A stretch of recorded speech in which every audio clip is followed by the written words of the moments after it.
gas contract. Yes, but after that, he broke this ceasefire. He killed our people, and he didn't exchange prisoners. We signed the exchange of prisoners, but he didn't do it. What kind of diplomacy, J.D., you are speaking about? What do you mean? I'm talking about the kind of diplomacy that's going to end the destruction of your country. Yes, but if you Mr. President, with respect, I think it's disrespectful for you to come into the Oval Office and try to litigate this in front of the American media. Right now, you guys are going around and forcing conscripts to the front lines because you have manpower problems. You should be thanking the President for trying to bring it into this conflict. Have you ever been to Ukraine? Did you see what problems we have? I have been to. I've actually watched and seen the stories, and I know what happens is you bring them on a propaganda tour, Mr. President.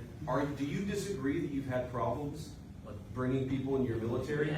And do you think that it's respectful to come to the Oval Office of the United States of America and attack the administration that is trying to prevent the destruction of your country? A lot of questions. Let's start from the beginning. Sure. First of all, during the war, everybody has problems. Even you, but you have nice ocean and don't feel now, but you will feel it in the future. God bless. You don't know that. God bless. You don't God know. bless. You will not have a war. Don't tell us what we're going to feel. We're trying to solve a problem. Don't tell us what we're going to feel. I'm not telling you. Because you're in no position to dictate that. That's Remember exactly what this. you're doing. You're in no position to dictate what we're going to feel. We're going to feel very good. We're going to feel very good and very strong. You're right now not in a very good position. You've allowed yourself to be in a very bad position, and he happens to be right about From it. the very beginning of the war. You're not in a good position. You don't have the cards right now. With us, you start having cards. But right now, you don't. Yeah, you're playing cards. You're playing cards. You're gambling with the lives of millions of people. You're gambling with World War III. You're gambling with World War III. And what you're doing is very disrespectful to the country, this country. That's back to you. Far more than a lot of people said they should have. Have you said thank you once this entire meeting? No, in this entire meeting, you said thank you.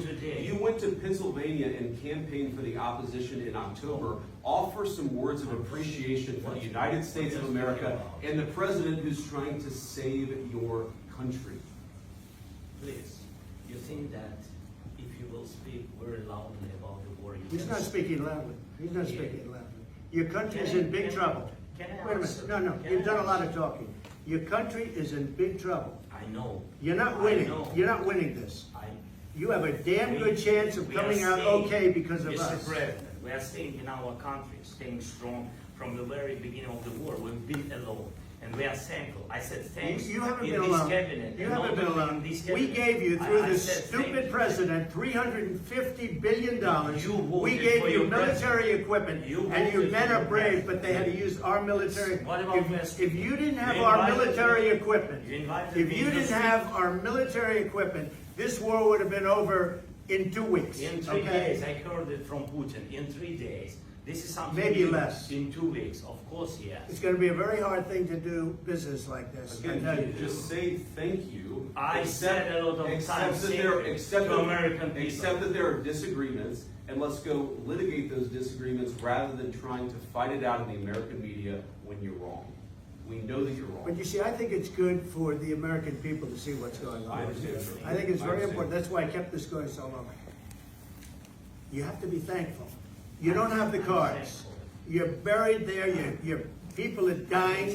You're running low on soldiers. Listen, you're running low on soldiers. It would be a damn good thing. And then you tell us, I don't want a ceasefire. I don't want a ceasefire. I want to go and I want this. Look, if you could get a ceasefire right now, I tell you, you take it so the bullets stop flying and your men stop getting killed. Of course, we want to stop the war. But you're saying you don't want a ceasefire? I want a ceasefire because you'll get a ceasefire faster than an agreement. Ask our people about a ceasefire, what they think. That wasn't with me. That wasn't with me. That was with a guy named Biden, who was not a smart person. That was with Obama. It was your president. Excuse me. That was with Obama, who gave you sheets, and I gave you javelins. Yes. I gave you the javelins to take out all those tanks. Obama gave you sheets. In fact, the statement is, Obama gave sheets and Trump gave javelins. You got to be more thankful, Because let me tell you, you don't have the cards. With us, you have the cards. But without us, you don't have any cards. One more question to